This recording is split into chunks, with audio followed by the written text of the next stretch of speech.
Hello. So, in this course, we're going to discuss how you can organize events to boost your social life. It can be quite hard to really bond with people if you have like a busy work schedule and also are quite new in a city or want to meet new people. And this approach will help you to make sure that you are able to attract people that interest you and are also able to build deep bonds with them.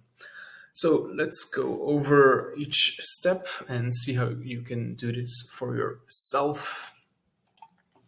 So the first step is actually joining an existing group.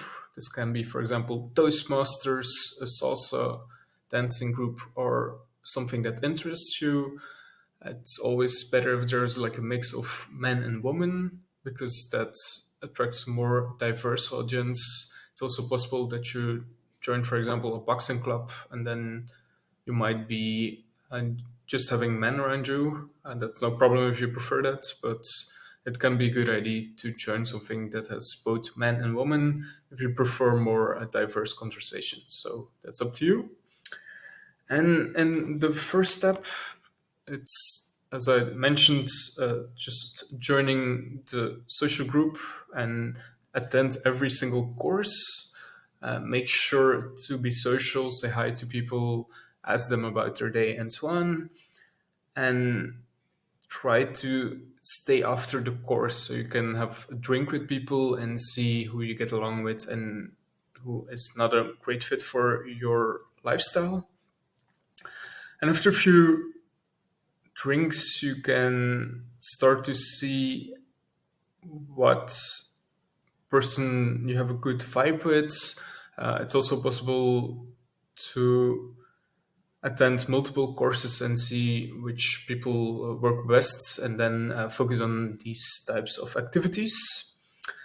And once you have a good connection with two or three people, you can invite them for a walk or a small event. And it can be something unique in your area, for example, a small castle or a new event or a walk or something that the group would enjoy doing.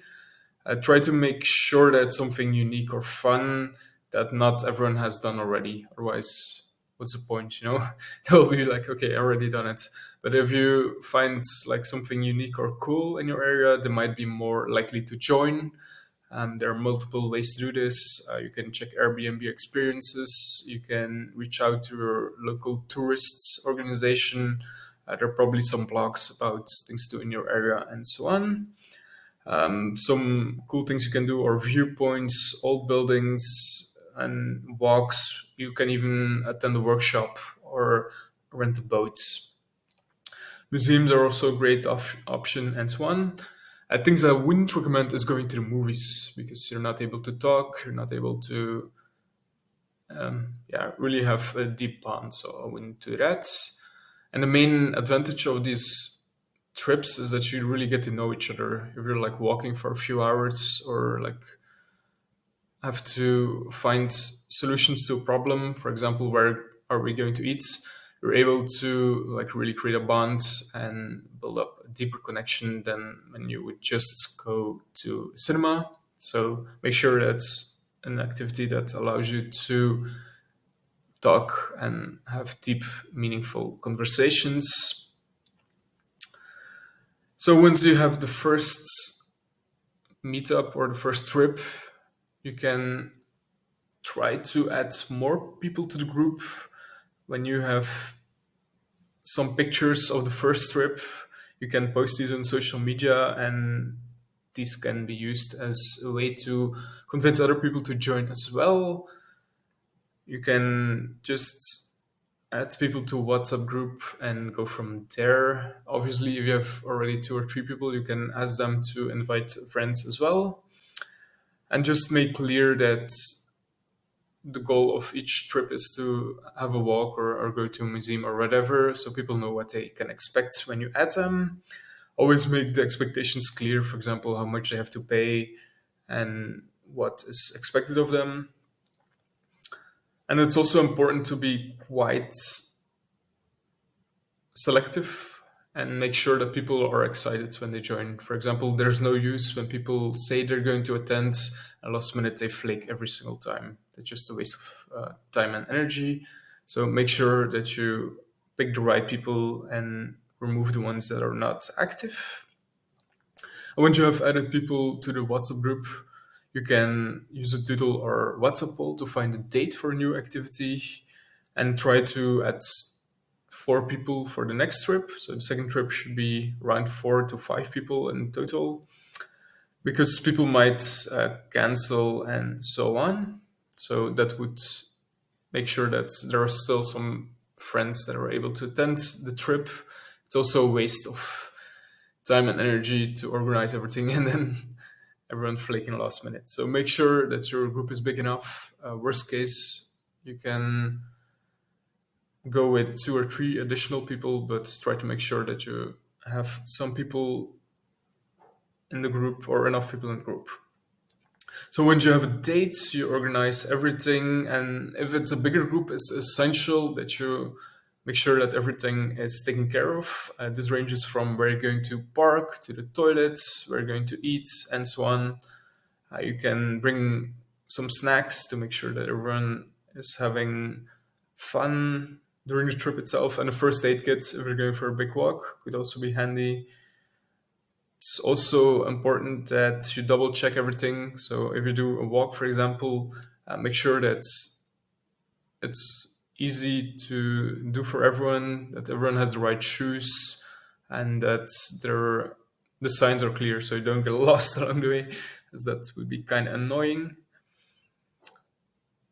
You can also make reservations if needed, and yeah, I generally recommend to go to a restaurant at the end of the trip because it's a great way to bond with each other. And then I also recommend that you meet 30 minutes in advance because people will get delayed. So, and if you already get delayed in the first stage in the morning, it's possible that your whole schedule will get ruined. So make sure that you meet on time and leave on time, especially if it's like a 2 or 3 hour drive. It can really impact your daily activities if you arrive somewhere too late. Yeah, make sure that everyone has the right gear, shoes, drinks, and so on. And it's also important to like do some research before you leave. For example, in one place we went, I thought the entrance was at the beginning of the building, but it turned out you had to walk like for 15 minutes before you entered the activity, and this affected our starting time because we didn't make our time slot, so we had to arrive at a later point, and then it affected the rest of the day because we had to run a little and so on. So it's something you should avoid if possible. So once again, make sure you plan everything. Try to read as much blogs as possible. Try to have a call if necessary to make sure that everything is okay and everything is planned. Because it's really annoying if you bring new people and the trip goes sideways. So make sure that things are taken care of and that you know what's going to happen during the day, especially for a bigger group. Small group, you can kind of wing it, but a bigger group, yeah, is just a lot slower and more difficult to deal with. For example, if you're going to a restaurant with a bigger group and don't make reservations, they might not have a table, they might be quite slow, and so on. So, yeah, make sure everything is planned and taken care of. So the next step is we're going on the trip itself. Yeah, make sure it's a great time for everyone. Bring some snacks, drinks, take pictures and movies if possible, because this can be used later on Instagram to convince new members to join. It's important to take leadership.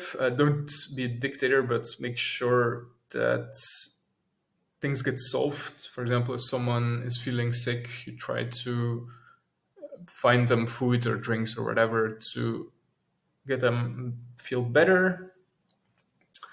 And yeah, just try to have a great time. It's also possible that you need a backup plan. For example, if it's raining, try to find something that is an alternative or that is still fun.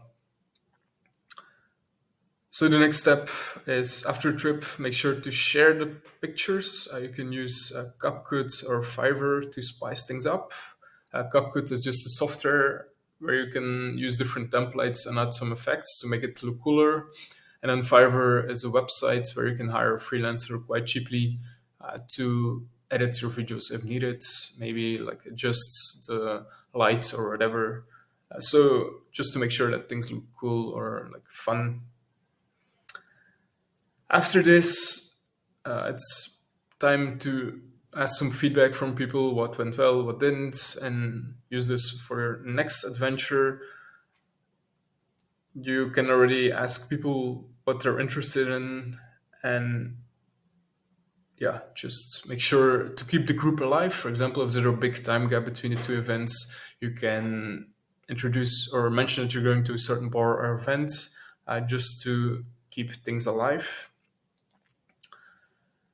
And yeah, if you notice that some people are toxic or negative, try to remove them from the group if needed and add some new people if possible. Everyone can invite friends.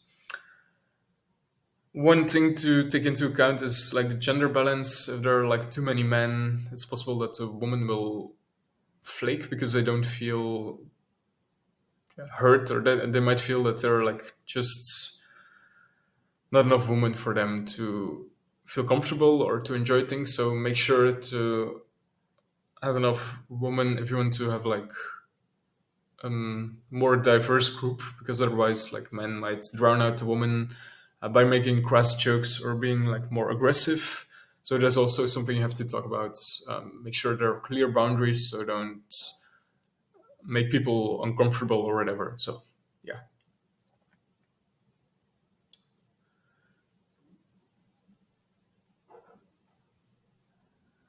Yeah, so once again, you have to avoid dangerous things. For example, if you don't have a lot of experience with organizing an event, don't go on a long trip.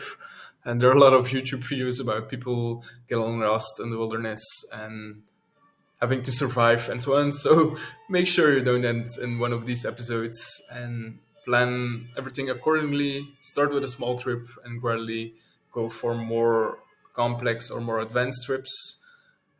There, for example, apps such as Komoot that allow you to find walks, and these allow you to filter based on the difficulty level.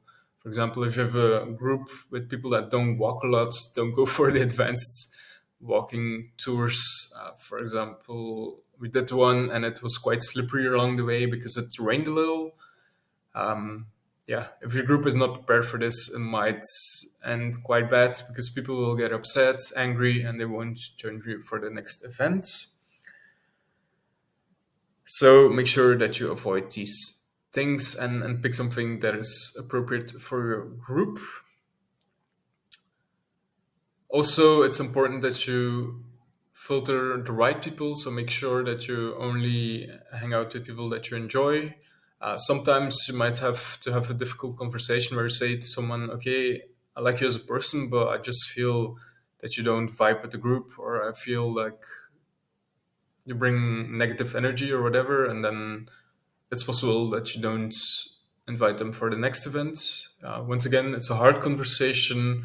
Um, yeah, you have to have some social insights and know how the group functions before you do this. But yeah, it could be something that you have to look into, because the group dynamics is really essential. If people are not comfortable, they're not going to join again. So look into this when you organize an event. And that's about it for the step by step approach.